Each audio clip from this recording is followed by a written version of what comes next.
Hello, Mylapore. How are you? Mylapore கொஞ்சம் பேர் தான் சொல்றீங்க. Hello, Chennai. How are you? பாருங்க, ஹலோ கரூர் கேட்க போறேன். என் ஃபேமிலி எப்படி சத்தம் போட போறாங்க. Hello Karur, how are you? இன்னொரு சொல்லுங்க, hello Karur, how are you? இப்போ சொல்லுங்க பாப்பா, hello Chennai, how are you? Wonderful. I am happy to back in Chennai. Amen. என் பேர் வினோத் வெங்கட்ராமன். சகோதரர் சொன்னது போல பாலக்காட்டில் இருந்து ஒரு ஹிந்து பிராமண குடும்பத்தில் பிறக்கும்படியாக கடவுள் எங்களுக்கு திருவி செய்தார். பிராமண பாரம்பரியத்தில் வளர்க்கப்பட்டு 1965ஆம் ஆண்டுல கடலூர் அப்படிங்கிற ஒரு நகரத்தில் வந்து என்னுடைய தகப்பனார் வசிக்கும்படியாக கடவுள் முன்குறித்திருந்தபடியே அப்படியே அவர் அங்க வந்தார். அங்க வந்து ஒரு ஷிப்பிங் கம்பெனியில ஒரு வேலையில வந்தார். 1971ஆம் ஆண்டு என்னுடைய தாயார் ஜம்ஷெட்பூர் என்கிற பீகார் மாநிலத்தில் இருக்கிற ஒரு நகரத்துல டாடாஸ்ல ஒர்க் பண்ணிட்டு இருந்த என்னுடைய தாத்தா சுப்பிரமணி அவர்களுடைய மகளாகிய என்னுடைய தாயை திருமணம் செய்யும்படியாக 1971ஆம் ஆண்டுல என்னுடைய தேவன் நிர்ணயித்திருந்தபடியே அந்த திருமணம் நடந்திருக்கு. திருமண வாழ்க்கை மிக அருமையாய் தொடங்கப்பட்ட ஒரு திருமண வாழ்க்கை. பணத்துக்கு பஞ்சமே இல்லை. பணம் கொட்டிட்டு இருந்த வாழ்க்கை. எங்கு பார்த்தாலும் லக்ஸரி லக்ஸரி லக்ஸரி இப்படியாக லைஃப் போய்கொண்டே இருந்தது. எல்லா வாலிபர்களுக்கும் வருகிற பழக்கம், நண்பர்கள், நல்ல நண்பர்கள் இருக்கிறார்கள். அப்படியாக அப்பாவுக்கு ஒரு சில நல்ல நண்பர்கள் இருந்தார்கள். அவர்களோடு கூட சேர்ந்து அப்பப்ப குடிக்க ஆரம்பிச்சார். புரிஞ்சுட்டீங்களா? நல்ல நண்பர்களை பத்தி அப்பப்ப சேர்ந்து குடிக்க ஆரம்பிச்சார். கொஞ்சம் கொஞ்சமாக இந்த குடி பழக்கத்திற்கு சோசியலைசேஷன் பார்ட்டி என்ற காரணங்களை எல்லாம் காண்பித்து குடிக்க ஆரம்பித்தவர் ஒரு சில நாட்களிலேயே இந்த குடி பழக்கத்திற்கு முற்றும் முடிய அடிமையாகி போனார். 24 மணி நேரமும் குடி இல்லாமல் அவரால் வாழ முடியாத ஒரு நிலைமைக்குள்ளாக தள்ளப்பட்டார்.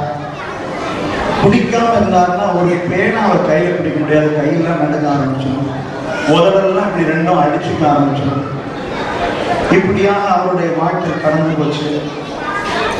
இப்படி எப்பவுமே குடி போதையில இருக்கிறவனுக்கு யாரு உங்களுக்கு வேலை கொடுப்பீங்க? சொல்லுங்க, யாராவது வேலை கொடுப்பீங்களா? கொடுக்க மாட்டீங்கல்ல. இப்படியாக அவர் செய்து கொண்டிருந்த வேலையும் அவரை விட்டு போயிற்று. நாங்க என்னுடைய பெற்றோர்களுக்கு 5 பிள்ளைகள். மூத்தவன் நானே. எனக்கு 3 தம்பியும் ஒரு தங்கச்சியும்.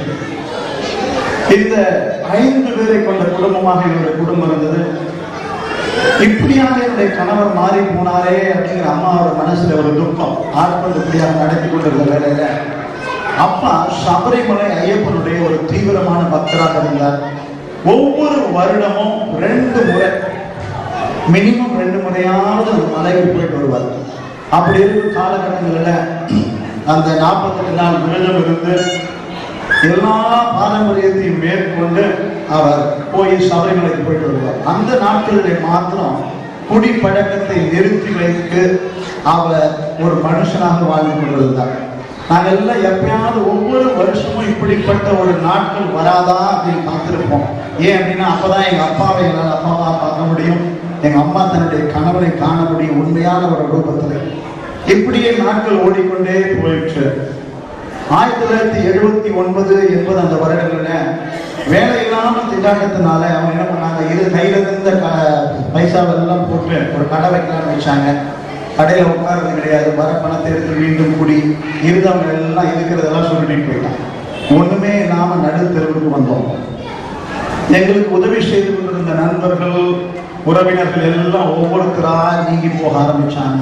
ஏன்னா இப்படி குடிப்பழக்கம் இருக்கிறவனோடு இணைந்து நிற்க யார் விரும்புவாங்க சொல்லுங்க பார்ப்போம்? ஒருத்தருமே இல்லை. வீட்டில் இருந்த தங்கம், வெள்ளி, பாத்திரங்கள், பட்டு புடவை, பாலிஸ்டர் புடவை, அலுமினிய பாத்திரம் வரைக்கும் எல்லாம் அடகு கடை. இன்னைக்கு காலையில நான் வரும்பொழுது முடிச்சூர்ல இருந்து வரும்பொழுது பார்த்தேன், பான் புரோக்கர் அப்படின்னு போட்டு சில கடைகள்லாம் பார்த்தேன். அந்த கடைகள்லாம் பார்த்த பொழுது இன்னைக்கு காலையில நான் என்னுடைய பூர்வ நாட்களை நினைத்து பார்த்தேன். இப்படியாக எல்லாம் பான் புரோக்கர் கையில. மிச்சம் மீதி இருந்தது இந்த 5 பிள்ளைகளும் கணவனும் மனைவியும் மாத்திரம்தான். ஏறி இறங்காத கோவில் இல்லை, எடுக்காத விரதம் இல்லை, போகாத கோவில் குளங்கள் இல்லை. எங்கெல்லாம் போக முடியுமோ எல்லா இடத்துலையும் போய் போய் போய் மனசுக்கு நிம்மதி இல்லை, குடிப்பழக்கத்திலிருந்து விடுதலை இல்லை. கடைசி 2-3 ஆண்டுகள் 79, 80, 81 இந்த 3 ஆண்டுகள்ல, அதுக்கு முன்ன காலகட்டத்தில் கூட அப்பா சபைகளுக்கு போவாங்க. திரும்பி வரும் பொழுது பழனியிலே மாலையெல்லாம் கழட்டிடுவாங்க. கழட்டிட்டு உள்ள குடிச்சிட்டு வந்து தான் வீட்டில் எங்களுக்கு அந்த பிரசாதமே கொடுப்பாங்க. இப்படியாக இருந்த நாட்கள் போய் 79, 80, 81 இந்த 3 ஆண்டுகள்ல சபரிமலைக்கு போகும்போது தலையில வைக்கிற இருமுடி இருக்கு பார்த்தீங்களா, அதுக்குள்ளேயே சாராய பாட்டை வச்சு எடுத்துட்டு போக ஆரம்பிச்சிட்டாரு. போய் அங்கேயும் போய் குடி குடி குடி குடியாக நாட்கள் ஓடிக்கொண்டு போச்சு. இருந்த எல்லாம் முடிந்து போய் தெருவில், கடலூர் பட்டணத்துல நடு தெருவில் வந்து நின்றாங்க. வாடகை இல்லாமல் எத்தனை நாள் ஓட்ட முடியும் சொல்ல பார்ப்போம். வீட்டுக்கார வெளியே நினைச்சிட்டாங்க. அப்ப எங்க அப்பா ஆபீஸ்ல பியோனா இருந்த ஒரு முஸ்லிம் நண்பர், அவரை நாங்கள் சுக்கானி தான் கூப்பிடுவோம். ஏன்னா அப்பா போட்ல போகும்போது அவர் தான் சுக்கான் பிடிப்பார். அவருடைய பேர் எங்களுக்கு தெரியாது, அவர் சுக்கானி கூப்பிடுறா, சுக்கானி அங்கிள் தான் நாங்கள் கூப்பிடுவோம். அந்த ஒரு நல்லவர் 6 மாசம் அவர்களுடைய வீட்டிலே எங்களை வைத்து எங்களுக்கு உணவு கொடுத்து, எங்களுக்கு தங்கறதுக்கு இடம் கொடுத்து, எங்களை பாதுகாக்கும்படியாக கடவுள் அந்த இடத்துல அவரை நிர்ணயித்து வைத்திருந்தார். ஒரு செட் ட்ரெஸ் மட்டும் தான் எங்களுக்கு இருக்கும். அதை அம்மா தோச்சு போட்டாங்கன்னா நாங்கள் நிர்வாணமாக தான் நிற்கணும், அது காயிற வரைக்கும். அப்படிப்பட்ட நிலைமைக்குள்ளாக தள்ளப்பட்டோம். இனி ஏன் வாழணும்?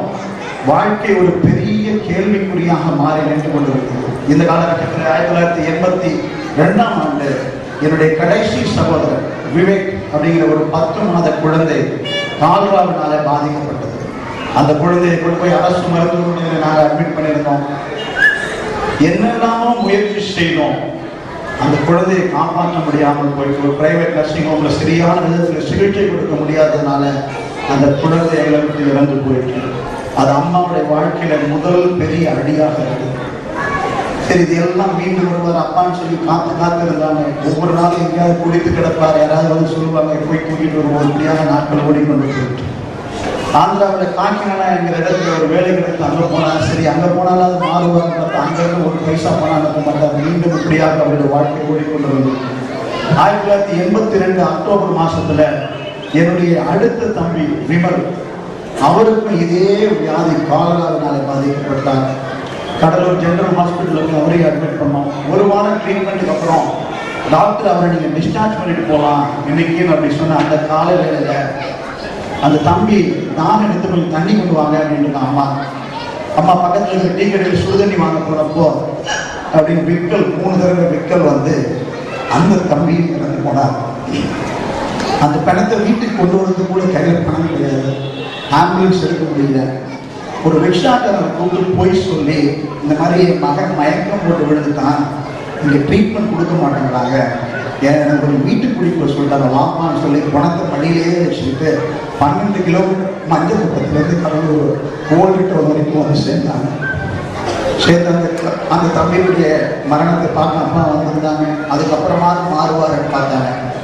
அதுக்கப்புறம் ஒரு மாற்றமுமே இல்லை. இனி என் வாழ்வில் நான் வாழ்றதுக்கு ஒரு அர்த்தமும் இல்லை அப்படின்னு தீர்மானம் பண்ணி டிசம்பர் மாதம் 12ஆம் தேதி 1983ஆம் ஆண்டு குடும்பமாய் நாங்கள் 5 பேரும் தற்கொலை பண்ணிக்கணும் அப்படிங்கிற முடிவெடுத்து எலி விஷம் வாங்கி சாதம் வடிச்ச கஞ்சியில் அந்த விஷத்தை கலந்து வச்சுட்டு அப்பா வரணும் அப்படிங்கிறதுக்காக அம்மா வெயிட் பண்ணிட்டு இருக்காங்க. ஒன்னால தானே என் வாழ்க்கை இப்படி சீரழிஞ்சு போச்சு. என் தாயின் தகப்பனுக்கு நான் ஒரே கூட என்னுடைய இந்த கஷ்டத்தை பார்த்து சகிக்க முடியாம அவங்களும் இறந்து போனாங்க. என்னுடைய 2 பிள்ளைகளை நான் இறந்து போனேன். இதுக்கெல்லாம் காரணம் நீ. முதல்ல உனக்கு விஷத்தை கொடுத்துட்டு அதுக்கப்புறம் நானும் குடும்பமும் குடிச்சு சாப்பிட போகணும் அப்படின்னு சொல்லி இருந்த சாப்பாட்டை எங்களுக்கு பொழுது தரையில இருந்த படுக்கையில படுத்து கொண்டு 30 முக்கோடி தேவன்மார்கள் இருக்கிறீங்கன்னு சொல்றீங்க, ஒரு கடவுள் கூட வந்து எங்களை காப்பாற்றுறதுக்கு வரல. ஏறி இறங்காத கோவில் இல்லை, தேடாத தெய்வம் இல்லை, வேண்டாத வேண்டுதல்கள் இல்லை. உண்மையிலே ஜீவனோடு இருக்கிற உயிரோடு இருக்கிற ஏதாவது ஒரு கடவுள் இருக்கு அப்படின்னா உங்களுக்கு இதுதான் கொடுக்கப்படுகிற கடைசி தருணம். ஏன்னா நாளையிலிருந்து நானும் என் குடும்பம் உயிரோடு இருக்க போறதில்லை அப்படின்னு அம்மா அழுவ ஆரம்பிச்சாங்க.